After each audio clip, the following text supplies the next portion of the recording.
భారతదేశంలోని యావత్ ప్రజానీకం కోరుకుంటున్న మాట ప్రధాని మోడీ నోటి వెంట వచ్చింది. ఆపరేషన్ సింధూర్ కొనసాగుతుందని క్లారిటీ ఇవ్వడంతో పాటు పీఓకే విషయంలో రాజీ లేదు, ఉగ్రవాదుల్ని అప్పజెప్పడం తప్ప పాక్కు ఆప్షన్ లేదంటూ మోడీ స్పష్టం చేయడంతో జనాల్లో ఉన్న భయాందోళనలు, అనుమానాలు తిరిగిపోయాయి. దీంతో అమెరికా అధ్యక్షుడు ట్రంప్ ఒత్తిడితో ధ్యాది దేశం పాకిస్తాన్తో సమరాన్ని ఆపేసి సరిహద్దుకు సిద్ధపడ్డారని నరేంద్ర మోడీపై నిన్న రాత్రి నుంచి సోషల్ మీడియాలో జరిగే ప్రచారానికి తెరపడింది. దట్ ఈజ్ మోడీ అంటూ మళ్లీ ప్రధానిపై ప్రశంసల వర్షం కురుస్తోంది.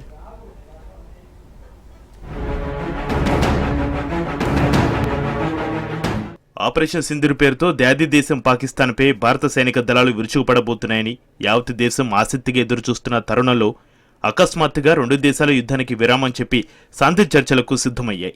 అనూహ్యంగా జరిగిన ఈ పరిణామానికి తాను తీసుకున్న చొరవే కారణమని అమెరికా అధ్యక్షుడు ట్రంప్ ప్రకటించుకున్నారు. శాంతి చర్చలకు ఓవైపు సంకేతాలిచ్చి పొద్దుపైన వెంటనే పాకిస్తాన్ తన పాడుబుద్ధిని మళ్లీ బయటపెట్టడంతో భారత ప్రజలంతా ఒక్కసారిగా ఉలిక్కిపడ్డారు. అసలేం జరుగుతుందో ఎవరికీ అంతు చిక్కలేదు. పాకిస్తాన్ ఈ రకంగా దొంగ దెబ్బ తీయడంతో అప్రమత్తమైన భారత సైన్యం సరిహద్దు రాష్ట్రాల్లో భారీ నష్టం జరగకుండా నివారించగలిగింది. పాకిస్తాన్ జిత్తులమారి వైఖరిని ఎలా తప్పికొట్టాలని ఆలోచిస్తున్న తరుణంలో అమెరికా అధ్యక్షుడు ట్రంప్ కాశ్మీర్ సమస్యను పరిష్కరించడానికి భారత్ పాక్ దేశాధిపతులతో తాను చర్చిస్తానని చెప్పడం మోదీ సర్కార్కు పుండు మీద కారం చల్లినట్లయింది. అంతటితో ఆగకుండా కాశ్మీర్ వివాదం 1000 ఏళ్లు గడిచినా ఓ కొలికి వచ్చే సంకేతాలు కనిపించడం లేదని ట్రంప్ వ్యంగ్యంగా మాట్లాడడంపై కూడా భారత ప్రజానీకం జీర్ణించుకోలేని అంశం. శాంతి చర్చల కోసం తానే భారత్ పాకిస్తాన్ను ఒప్పించానని ప్రకటించిన ట్రంప్ కాశ్మీర్ విషయంలో చేసిన కామెంట్ వివాదానికి ఆజ్యం పోశాయి. అమెరికా వైఖరి చూస్తుంటే పరోక్షంగా పాకిస్తాన్కి సపోర్ట్ చేస్తుందేమోనన్న అనుమానం భారతీయులకు కలగడంలో ఆశ్చర్యం లేదు. ఆపరేషన్ సింధూర్ పేరుతో భారత సైన్యం ఆపరేషన్ మొదలుపెట్టిన వెంటనే మోడీ ప్రభుత్వం ఈసారి పాకిస్తాన్ పీచమనిచి పీఓకేని స్వాధీనం చేసుకోవడం ఖాయమని దేశ ప్రజలంతా నమ్మకం పెంచుకున్నారు. కానీ దీనికి భిన్నంగా అమెరికా ఒత్తిడితో శాంతి చర్చలకు భారత్ అంగీకరించడం, మరోవైపు పాకిస్తాన్ సరిహద్దు ప్రాంతాల్లో దాడులు చేస్తూ దూకుడు ప్రదర్శిస్తున్న మన సైన్యం సైలెంట్గా దాన్ని ఎదుర్కోవడంపై సోషల్ మీడియాలో పెద్ద ఎత్తున ట్రోలింగ్ జరిగింది. ఇప్పుడు కాకపోతే ఇంకెప్పుడు పాకిస్తాన్ని కట్టడి చేయలేం, పీఓకేని స్వాధీనం చేసుకోవడం తప్ప రెండో ఆలోచన వద్దు మోదీజీ అంటూ నెటిజన్లు సోషల్ మీడియాలో హోరెత్తిచ్చారు. దీంతో మోడీ సర్కార్ ఈ అంశాన్ని సీరియస్ గా తీసుకుంది. దీన్ని ఆసరాగా తీసుకుని కాంగ్రెస్ వెంటనే తాజా పరిణామాలపై అఖిలపక్ష సమావేశం లేదా పార్లమెంటు సమావేశాలు నిర్వహించి ప్రధాని వివరణ ఇవ్వాలని డిమాండ్ చేయడం కొసమెరుపు. భారతదేశ పౌరులు సెంటిమెంట్ను గ్రహించిన ప్రధాని నరేంద్ర మోడీ పరిస్థితి చేయిదాటిపోతుందని గ్రహించి అలర్ట్ అయ్యారు. వెంటనే త్రివిధ దళాధిపతులతో సమావేశం నిర్వహించి ఆపరేషన్ సింధూర్ ఆగిపోలేదని క్లారిటీ ఇచ్చేశారు.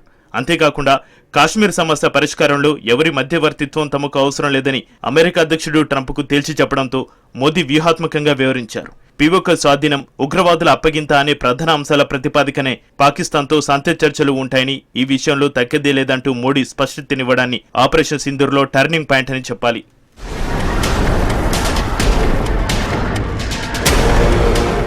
పాకిస్తాన్తో జరిగే చర్చల్లో భారతదేశ ఎజెండా ఏమిటో మోదీ ప్రకటనతో స్పష్టత వచ్చిన నేపథ్యంలో ఇక పాక్ వైఖరి ఎలా ఉండబోతుంది? పీఓకే విషయంలోనూ ఉగ్రవాదుల అప్పగింత అంశంలోనూ భారత డిమాండ్లను పాక్ పాలకులు అంగీకరిస్తారా? ఒకవేళ పాకిస్తాన్ తమ డిమాండ్లను అంగీకరించిన పక్షంలో ఆపరేషన్ సింధూర్ ఏ మలుపు తిరుగుతుంది? దానికి పాకిస్తాన్తో పాటు అమెరికా స్పందన ఎలా ఉండవచ్చు అనే ప్రశ్నలు కూడా చాలా కీలకంగా మారాయి. అమెరికా మధ్యవర్తిత్వంతో ఆట ఆగిపోయిందని చాలా మంది భావించారు. కానీ ప్రధాని మోడీ తాజాగా చేసిన ప్రకటనతో అసలు ఆట ఇప్పుడే మొదలైనట్లుగా కనిపిస్తోంది.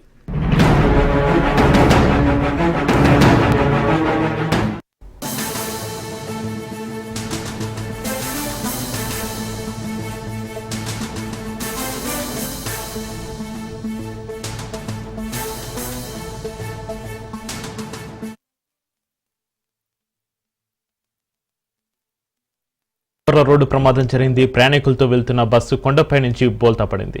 ఈ ప్రమాదంలో 21 మంది మృతి చెందారు. అలాగే 36 మంది ప్రయాణికులకు తీవ్ర గాయాలయ్యాయి. క్షతగాత్రులు స్థానికులు ఆసుపత్రికి తరలించి చికిత్స అందిస్తున్నారు. కాగా ప్రమాద సమయంలో బస్సులో మొత్తం 77 మంది బౌద్ధ యాత్రికులు ఉన్నారని అధికారులు తెలిపారు.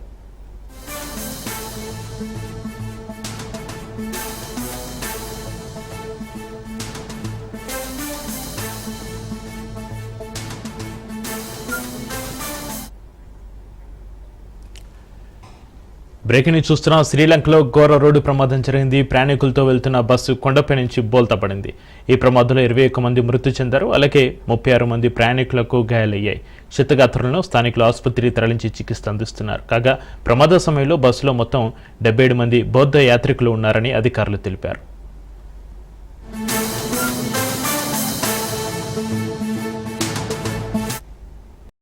భూపాలపల్లి జిల్లా కాళేశ్వరంలో మంత్రి దుద్దిల శ్రీధర్బాబు పర్యటించారు. ఈ నెల 15 నుంచి 26 వరకు జరిగే సరస్వతి పుష్కరాల ఏర్పాట్లను ఆయన క్షేత్రస్థాయిలో పరిశీలించారు. 15 పుష్కరాల మొదటి రోజు సీఎం రేవంత్ రెడ్డి హాజరు కానున్న నేపథ్యంలో ముందస్తు ఏర్పాట్లను పరిశీలించారు. జ్ఞాన సరస్వతి ఘాట్, త్రివేణి సంగమం వద్ద నీటి ప్రవాహం, హారతి ప్లాట్ఫామ్లు, కళ్యాణకట్ట, టెంట్ సిటీ, జ్ఞానదీపం, మరుగుదొడ్ల నిర్మాణ పనులను పరిశీలించారు.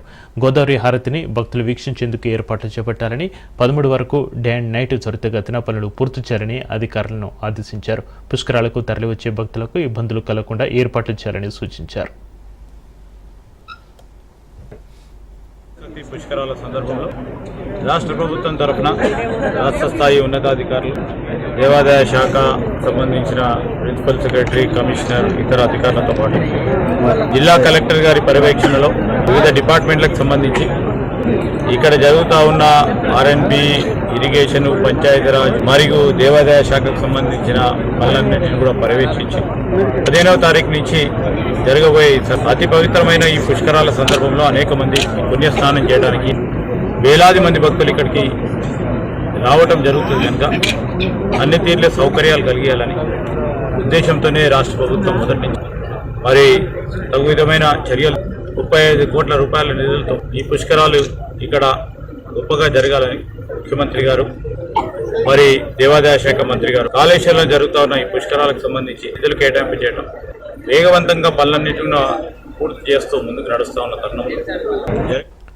మాజీ మంత్రి విడుదల రజనీపై అమానుషంగా ప్రవర్తించిన సిఐ సుబ్బరాయుడుపై న్యాయపరమైన చర్యలు తీసుకోవాలని మాజీ మంత్రి దడిశెట్టి రాజా డిమాండ్ చేశారు. మహిళా మాజీ మంత్రి అని కూడా చూడకుండా ఆ ప్రాంత సిఐ సుబ్బరాయుడు అత్యుత్సాహం ప్రదర్శించారన్నారు. ఈ విషయంపై వ్యక్తిగతంగా న్యాయ పోరాటానికి ఎంతవరకు అయినా వెళ్ళడం జరుగుతుంది అన్నారు. సీఎం చంద్రబాబు ప్రజా పరిపాలన, అభివృద్ధిపై దృష్టి పెట్టకుండా ప్రతిపక్షాలను ఇరకాటంలో పెట్టాలన్న విషయాలపై ఎక్కువగా దృష్టి పెడుతున్నారని దడిశెట్టి రాజా మండిపడ్డారు. సంక్షేమం వెతుక్కోవడం కానీ, సంక్షోభంలో రాజకీయం వెతుక్కోవడం కానీ, సంక్షోభంలో డబ్బును వెతుక్కోవడం కానీ, సంక్షోభంలో అవినీతిని వెతుక్కోవడంలో కానీ చంద్రబాబు నాయుడు అంత పనోడు ఈ దేశంలోనే ఎవరు ఉంటారు. ఒక పక్క దేశం యుద్ధంలో ఉంటే ఈ రాష్ట్రంలో ప్రతిపక్ష నాయకులందరి మీద కక్ష సాధింపు చర్యలు చేపడుతున్న వ్యక్తి నారా చంద్రబాబు నాయుడు. సంవత్సరం అవుతుంది ఈ రాష్ట్రంలో ఉద్యోగస్తులకు కానీ, ఈ రాష్ట్రంలో రైతులకు కానీ, ఈ రాష్ట్రంలో విద్యార్థులకు కానీ, ఈ రాష్ట్రంలో ఉన్న మహిళలకు కానీ ఎటువంటి సహాయం ప్రభుత్వం తరఫున ఇవ్వకుండా ఎప్పుడూ కూడా ప్రతిపక్షాలను వేధించడం, తన చేతుల్లో ఉన్న పోలీస్ డిపార్ట్మెంట్ని ఉపయోగించుకుని ప్రతిపక్ష నాయకుల మీద కేసులు పెట్టడమే చూస్తున్న పరిస్థితి ఈ సంవత్సరంలోనూ చూస్తున్నాం. అదేవిధంగా మొన్ననే కల్పన అని ఒక ఎంపీటీసీ, ఆ ఎంపీటీసీ ఇంటికి అర్ధరాత్రి 3 గంటలకి పోలీసులు వెళ్ళి నైటీలో ఉన్న ఆవిడ్ని కనీసం చీర కట్టుకుని వస్తాను అని చెప్పేసి నెల్లూరు జిల్లా దగదర్తిలోని వరథైని సోమశీల జలాశయంలో 50 టీఎంసీల నీరు రైతుల కళ్ళలో ఆనందాన్ని నింపుతోంది. 48 కిలోమీటర్ల కావలి కాలువ పుడకతీత పనులు పూర్తయ్యాయి. దీంతో చివరి ఆయకట్టు వరకు సమృద్ధిగా సాగునీరు అందే అవకాశం ఉండడంతో రైతులు హర్షం వ్యక్తం చేశారు. ఇక కావలి కాలువ పుట్టిన 35 సంవత్సరాలు సమృద్ధిగా 2వ పంటకు కూడా నీరు విడుదల చేస్తున్నారు. ఇక ఇదే అంశానికి సంబంధించి మరింత సమాచారాన్ని మా ప్రతినిధి చరిత్ర కుమార్ అందిస్తారు.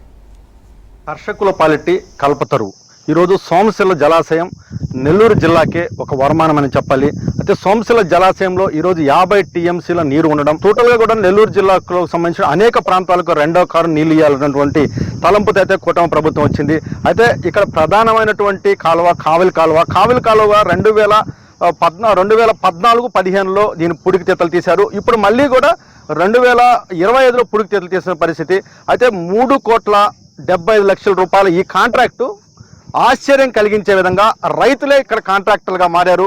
ఎవరైతే ఇక్కడ కాలువ మీద ఉంటున్న లబ్ధిదారులే ఈరోజు ఇక్కడ కాంట్రాక్టర్లు అవతారం ఎత్తి వారి ద్వారానే కాలువ పనులు చేసిన పరిస్థితి, వారికి ఏ రకంగా అయితే అవైలబిలిటీ ఉంటుందో ఆ రకంగా చేసిన పరిస్థితి. ఈరోజు కావలి కాలువను చూస్తున్నాం, పూర్తిగా కూడా షిల్ట్ తీసిన పరిస్థితి ఉందని కావలి కాలువ. ఈ పరిస్థితుల్లో సంగం బ్యారేజ్ దగ్గర 900 క్యూసెక్ల నీళ్లు వదిలితే చిట్ట చివరి ఆయకట్టు చినకాక దగ్గరికి వచ్చేసరికి అవి 150 క్యూసెక్లు కూడా పైబెట్టేటువంటి పరిస్థితి. అయితే చిట్ట చివరి ఆయకట్టుకి రైతులకి నీళ్లు అందక రాత్రిపూట కాలువల మీద కాపలా కాసినటువంటి దుస్థితి, రైతులు ఈ రకంగా ప్రాణాలు కోల్పోయినటువంటి పరిస్థితి. అంటే విద్యుత్ షార్ట్ సర్క్యూట్, విద్యుత్ ప్రమాదాలకు లోనయ్యి, అలాగే విషకీటకాలకి రాత్రిపూట వాళ్ళు కాలువ గట్ల మీద, చెరువు గట్ల మీద పనుకొని ప్రాణాలు కోల్పోయిన పరిస్థితి నెంబర్ 1 పరిస్థితులు ఉన్నాయి. అయితే ఈరోజు కావలి కాలువ పనులు పూర్తయ్యాయి. ఏదైతే రైతులు ఉన్నారో, ఈ కావలి కాలువ లబ్ధిదారులు రైతులు ఉన్నారో, ఆ రైతులందరూ కూడా ఈరోజు కావలి కాలువ దగ్గర హర్షం వ్యక్తం చేస్తున్నారు. ఆ రైతులతో మాట్లాడేటువంటి ప్రయత్నం చేద్దాం ఒకసారి. సార్, ఈరోజు చెప్పండి, ఈరోజు మీరు కావలి కాలువకు సంబంధించి 48 కిలోమీటర్లు మీరు రైతులే ఈరోజు కాంట్రాక్టర్లు అవతారం ఎత్తారు. సుమారు 15 మంది రైతులు ఈరోజు కాంట్రాక్టర్లు అవతారం ఎత్తి ఈ వర్క్ను కూడా అత్యంత వేగవంతంగా పూర్తి చేసిన పరిస్థితి. ఎలా అనిపిస్తుంది ఒక రైతుగా మీకు? 3,75,00,000 రూపాయలతో ఈ కాలువ పని టెండర్ పిలవడం జరిగింది. టెండర్ పిలిచే రోజు ఏం చెప్పంటే, రవీణ టెండర్ పిలిపిస్తాను, 15 మంది రైతులకు అప్పచెప్దాం, వాళ్ళే వర్క్ చేసుకుంటారు. 15 మంది రైతులు నేను మానిటరింగ్ చేస్తూ 48 కిలోమీటర్లకు 24 మిషన్లు పెట్టి రికార్డు స్థాయిలో నెల 5 రోజుల్లో ఈ వర్క్ కంప్లీట్ చేయడం జరిగింది. ఉదయం 8 గంటలకు ఫోన్ చేస్తే ఎమ్మెల్యే గారు, అన్న ఎంతవరకు పని వచ్చింది, ఎన్ని కిలోమీటర్లు చేశారు, 10వ తారీఖు నీళ్ళు ఇస్తానని చెప్పాను, 9వ తారీఖు సాయంత్రానికి నాకు కాలువ ఇచ్చేయాలని చెప్పి ఆయన చెప్పిన విధంగా 2 రోజుల ముందుగానే కెనాల్ వర్క్ కంప్లీట్ చేసి 48 కిలోమీటర్లు ఈరోజు నీళ్లు బారేదానికి ఏర్పాటు చేసి వదిలేసి. అలాగే ఈరోజు మీరు ఒక రైతుగా, ఈ ప్రాంతవాసిగా, అంటే ఎప్పుడో దశాబ్ద కాలంగా కూడా మీ కుటుంబం అంతా కూడా రైతు వారి కుటుంబం ఆధారపడింది. ఈరోజు చాలా అరుదుగా 2వ కారు పంటకి కావలి కాలం నీళ్ళు వస్తున్నాయి. ఒక రైతుగా మీకు ఎట్లా అనిపిస్తుంది? గత 10 సంవత్సరాల నుంచి అక్కడ 600 టీఎంసీలు 700 క్యూసిక్లు వదిలినా కూడా ఇక్కడికి వచ్చేళ్ళకే లాస్ట్కి వచ్చేళ్ళకి నీళ్లు పోయలేదు. అందుకని అధికారులు వచ్చి మా లిఫ్ట్ అంతా లిఫ్ట్ ద్వారా వచ్చేది, మా మోటార్లు ఆఫ్ చేసి లింకులన్నీ బెరికేసే విధంగా ఉండేది. ఇప్పుడు కావ్య కృష్ణారెడ్డి గారి చొరవతో 3,75,00,000కి సంఘం కాడి నుంచి చినకాక వరకు వర్క్ శాంక్షన్ చేయించి అతి త్వరగా 24 మిషన్లు పెట్టి ఎక్సలెంట్గా వర్క్ చేశారు. ఈరోజు చినకాకి నీళ్లు వెళ్తే రైతులను కూడా ఎవరు మోటార్ ఆపే పరిస్థితుల్లో అధికారులు ఉండరు. హ్యాపీగా రైతులు ఆడించుకొని రెండో కారు కూడా వేసుకుంటారు, తొలి కారుకైనా హ్యాపీగా ఉంటారు. ఇప్పుడు మీరు ఈ కావలి అంటే మీ వయసు సుమారు 60-65 సంవత్సరాల పైన ఉంటుంది. అంటే 65 సంవత్సరాల్లో 2వ కారుకి నీళ్లు రాబోతున్నాయి. అంటే ఎట్లా అనిపిస్తుంది మీకు ఈరోజు ఈ వార్త? మాకు బాగా అనిపిస్తుంది సార్, బాగా వస్తున్నాయి. ఈ పూడి తీసిన వల్ల, ఈ పనులు చేసిన వల్ల నీళ్లు బాగా వస్తాయి, రైతులకు సకాలంగా నీళ్లు అందుతున్నాయి. మోటార్లు ఆపకుండా అదివరకు నీళ్ళు ఇస్తే నీళ్లు కొసలకు నీళ్లు బలదని మోటార్లు ఆపని లింకులు పెరకపోయి సాటర్లు ఎత్తపోయి ఇబ్బంది పెడతారు. ఇప్పుడు ఏం జరగవు. ఇంక వచ్చే కారు కానీ రాబోయే కారు కానీ అన్నిటికీ సకాలంగా నీళ్లు వస్తాయి. ఎప్పుడూ లేని విధంగా అంటే వాటర్ మేనేజ్మెంట్ అత్యంత ప్రధానంగా జరిగింది. వాటర్ మేనేజ్మెంట్ లో మనం కానీ గమనించినట్టయితే పైనుంచి వస్తున్నటువంటి, ఎగువ నుంచి వస్తున్నటువంటి నీటిని అత్యంత జాగ్రత్తగా కూడా వాళ్ళు కేర్ తీసుకున్నారు. ఎక్కడైతే అవసరమో అంతవరకు నీటిని వదిలిపెడుతూ రిమైనింగ్ వాటర్ అంతా కూడా చాలా స్టోర్ చేశారు. ఎప్పుడూ లేని విధంగా ఈ సీజన్ లో 50 టీఎంసీల నీరు ఈరోజు సోమశిల జలాశయంలో ఉంది. అలాగే ఈ చిట్ట చివరి ఆయకట్టు వరకు కూడా నీరు అందే.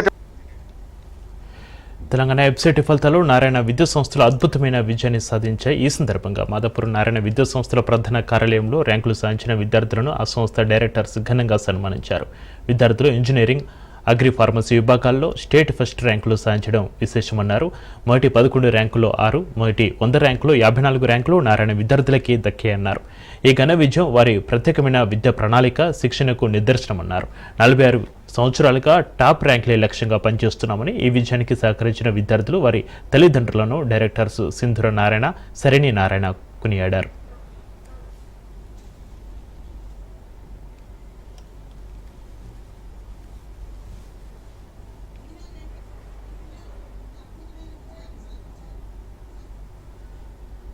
Today is one of the most happiest moments. We have got results at the same time. It's Mother's Day also. So happy Mother's Day to all the women out there. And congratulations to everyone. Telangana EBSET results vidal chesaru. It's a wonderful celebration for us. So meer engineering stream lo తీసుకుంటే state first rank Narayana student ke andi. And అదే విధంగా pharmacy and agriculture తీసుకుంటే కూడా state first rank, దాంతోపాటు 8th rank, 9th rank, 10th rank, 11th rank. So top 11లో ఇన్ని ranks వచ్చాయండి. So మీరు బిలో 100 కాంట్రిబ్యూషన్ తీసుకోండి, బిలో 1000 తీసుకోండి, మళ్ళీ ఇంత అద్భుతమైన కాంట్రిబ్యూషన్, ఇంత ఎక్స్ట్రాడినరీ ర్యాంక్స్ వచ్చిన ఏ ఇన్స్టిట్యూషన్ కూడా లేదు. other than Narayana Group of Educational Institutions. మీరు పేపర్ దగ్గరికే వస్తే పేపర్ చాలా టఫ్గా వచ్చిందండి. పేపర్ జేఈ మెయిన్ స్టాండర్డ్ లాగా వచ్చింది. Questions were extremely lengthy, questions were extremely difficult. ఎంత క్వశ్చన్స్ డిఫికల్టీ అయినా, ఎంత క్వశ్చన్స్ లెంగ్తీ అయినా మళ్ళీ మా నారాయణ స్టూడెంట్సే వస్తున్నారంటే దానికి ఎన్నో కారణాలు ఉన్నాయి. ఫస్ట్ అండ్ ఫార్మోస్ట్ రీజన్, మాకు 6th క్లాస్ నుంచే ఎన్నో ప్రోగ్రామ్స్ ఉంటాయి. Narayana e techno program, Narayana Olympiad program, Narayana CO program, and ఈ ఇయర్ మేము నారాయణ ఫ్యూచర్ ఎడ్జ్ ప్రోగ్రామ్ కూడా లాంచ్ చేశామండి. సో ఖచ్చితంగా అకాడమిక్స్తో పాటు హోలిస్టిక్ డెవలప్మెంట్ అన్నది ప్రతి ఒక్క పేరెంట్ కోరుకుంటారు. వాళ్ళ చైల్డ్కి హోలిస్టిక్ డెవలప్మెంట్ ఉండాలి, పబ్లిక్ స్పీకింగ్తో పాటు గ్రేట్ కమ్యూనికేషన్ స్కిల్స్ ఉండాలి, ఓవరాల్ డెవలప్మెంట్ చేయాలి అని. సో ఇయర్ మేము ఎంతో రీసెర్చ్ చేసి మేము నెంబర్ ఆఫ్ స్టూడెంట్ క్లబ్స్ కూడా లాంచ్ చేసాము ఫ్యూచర్ ఎడ్జ్ ప్రోగ్రామ్తో. So this year we are implementing it in many states and the parents are extremely happy with the program. మనకి ఈరోజు టీజీ ఎంసెట్ 2025 రిజల్ట్స్ అనౌన్స్ చేశారండి. ప్రీవియస్గా తెలంగాణ ఎంసెట్ పేరుతో రన్ అవుతూ ఉండింది. గత 10 ఏళ్లుగా ఎంసెట్ అన్నది ఆంధ్ర రాష్ట్రాల్లో it was a combined set. Telangana students also could right the AP exam, AP students also could right the Telangana exam. This is the first time after this 10 years of separation, set has been separated. So only Telangana students have written the exam this year. As we have already heard, more than 3 lakh students have written this exam. EAP ante it represents engineering, medical, engineering, agriculture as well as pharmacy fields. ఈ రోజు results లో ముఖ్యంగా చెప్పుకోవాల్సిన highlight, Narayana group నుంచి రాసిన students లో అసలు state wide first ranks, that is both in engineering stream as well as agriculture and pharmacy stream. 2 streams లోనూ ఫస్ట్ ర్యాంక్ అన్నది నారాయణ గ్రూప్ నుంచే రావడం అద్భుతమైన విషయం. ఇంజనీరింగ్ స్ట్రీమ్ లో Bharat Chandra, he's right here. Agriculture and pharma stream లో సాకేత్ రెడ్డి, వీళ్ళిద్దరూ కైవసం చేసుకున్నారు. And we are very very proud of you. అవనిపై ఆ దేవుని అద్భుత సృష్టి అమ్మ, స్వచ్ఛమైన ప్రేమకి ప్రతిరూపం అమ్మ, ఆప్యాయత అనురాగాలకు చిరునామా అమ్మ, త్యాగమనే పదానికి నిర్వచనం అమ్మ, అపురూపమైన తొలి స్నేహ మాధుర్యం అమ్మ. నవమాసాలు మోసి జన్మనిచ్చిన మాతృమూర్తికి ఏమిచ్చినా రుణం తీరదు. ప్రతి మనిషి జీవితంలో అమ్మే అమృతమూర్తి, నిత్యం ప్రేరణ ఇచ్చే చైతన్యశీలి, నిత్యమై సత్యమై వందనాలు అందుకునే త్యాగశీలి. ఆమెకు మాతృదినోత్సవ వేళ పాదాభివందనం.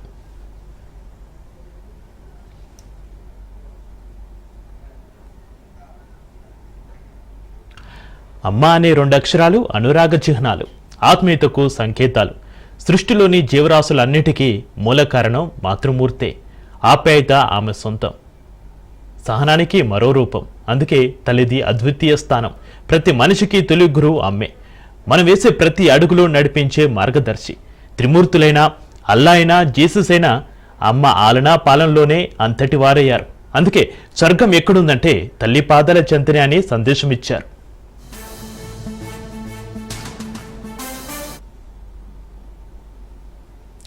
అమ్మంటే ఓ కమ్మని కావ్యం, అమ్మంటే ఓ అద్భుత బంధం, అమ్మంటే ఓ నమ్మకం, అమ్మంటే ఓ ఆత్మీయ నేస్తం. ఎన్ని మాటలు చెప్పుకున్నా, ఎన్ని కావ్యాలు రాసినా తల్లి ప్రేమ ముందు చిన్నవే. కష్టం కలిగినా, సంతోషం కలిగినా నోటి వెంట వచ్చే తొలి పదం అమ్మే. అందుకే చిత్ర పరిశ్రమలోనూ అమ్మకు పెద్దపీట వేశారు.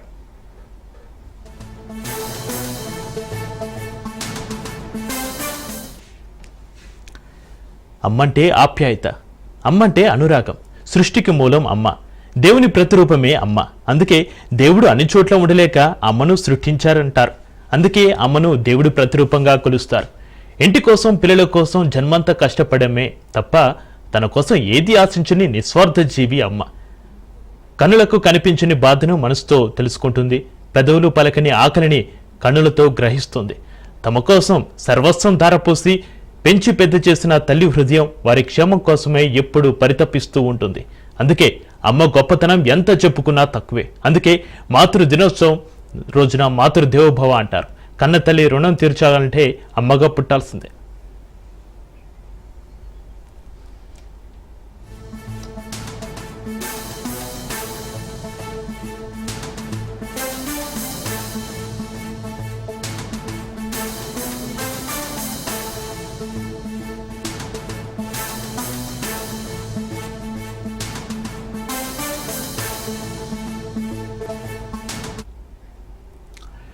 నీ కళ్ళల్లో వెలుగునే, పసితనంలో కంటికి రప్పినే, బాల్యంలో చదువునే, యవ్వనంలో మార్గదర్శినే, ఉద్యోగ వివాహాల్లో నీ అభివృద్ధినే ఉంటా అంటుంది అమ్మ.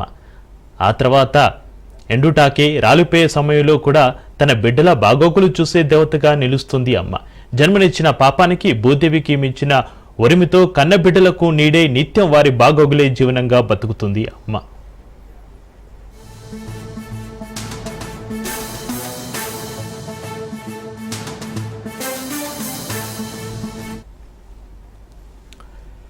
కోపంతో తిట్టినా, ఆవేశంతో అరిచినా ప్రేమగా దగ్గరికి తీసుకుంటుందే తప్ప దండించదు. బాధపడితే ఓదార్పునిస్తుంది, భయపడితే ధైర్యం ఇస్తుంది. అన్ని వేళలా చేతినిస్తూ అనుక్షణం కంటికి రెప్పలా కాపాడుకుంటుంది.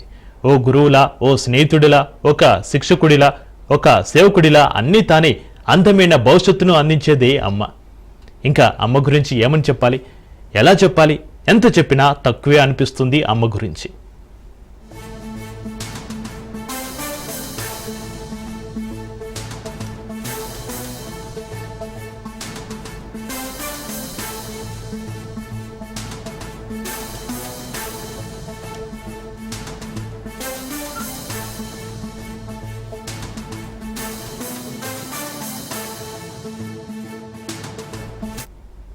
ఇక తిరుపతిలో గంగమ్మ జాతర అత్యంత వైభవంగా జరుగుతుంది. 5వ రోజు మాతంగి వేషంలో భక్తులకు అమ్మవారు దర్శనమిచ్చారు. అయితే అక్కడ మరో విశేషం కూడా ఉంది. ఆడవారు మగవారి వేషంలో అమ్మవారిని దర్శించుకుంటే కోరిన కోరికలు తీరుతాయని భక్తులు నమ్ముతుంటారు. ఇక ఇదే అంశంపై మరింత సమాచారాన్ని మా ప్రతినిధి కిరణ్ అందిస్తారు. తిరుపతి తాతయ్యగుంట గంగమ్మ జాతర అంగరంగ వైభవంగా జరుగుతుంది. ముఖ్యంగా 5వ రోజు మాతంగి వేషంలో అమ్మవారిని దర్శించుకుంటా ఉంటారు. అంటే ముఖ్యంగా ఈ మాతంగి వేషం అంటే ఆడవారు మగవారుగాను, మగవారు ఆడవారంగా వేషాలు వేసుకొని స్వామివారిని దర్శించుకుంటా ఉంటారు. ముఖ్యంగా మనతో ప్రస్తుతం కొంతమంది మగవారు ఆడవారి వేషం వేసుకొని ఉన్నారు. వాళ్ళని మాట్లాడించే ప్రయత్నం చేస్తాం. అమ్మా చెప్పండి అమ్మా, మీరు ఎక్కడి నుంచి వచ్చారు? మీరు ఈ ఆడవేషం వేయడానికి గల కారణం ఏంటి? మేము కడప నుంచి వచ్చామండి. నా పేరు పురుషోత్తం. మేము కడప నుంచి వచ్చాము. మా అత్తగారు వచ్చి కాళహస్తి.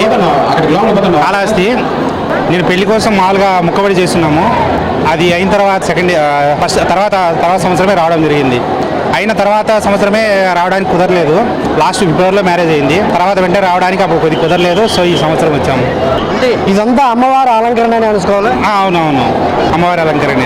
అంటే మీరు గతంలో పెళ్లి కాలేదని అనుకున్నారు, పెళ్లి తర్వాత అయింది, అయిన తర్వాత ఇప్పుడు వచ్చారు?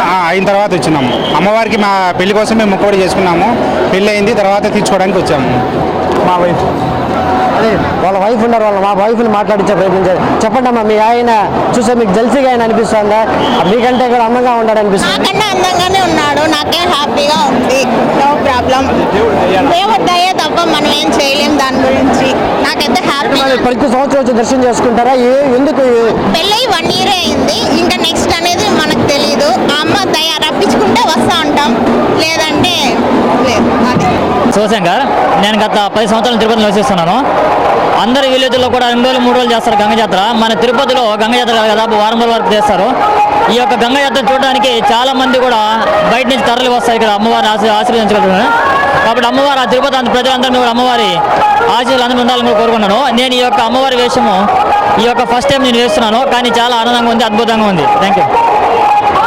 జాతర స్టార్ట్ అయినప్పటి నుంచి అన్ని వేషాలు వేసుకుని వస్తున్నాము. ఈరోజు 5వ రోజు మాతంగి వేషంలో మేము వచ్చాము. మా పిల్లల్ని అలాగే తిరుపతిలో అందరు ప్రజల్ని అమ్మ కాపాడాలని కోరుకుంటూ అన్ని వేషాలు వేస్తా ఉన్నాము.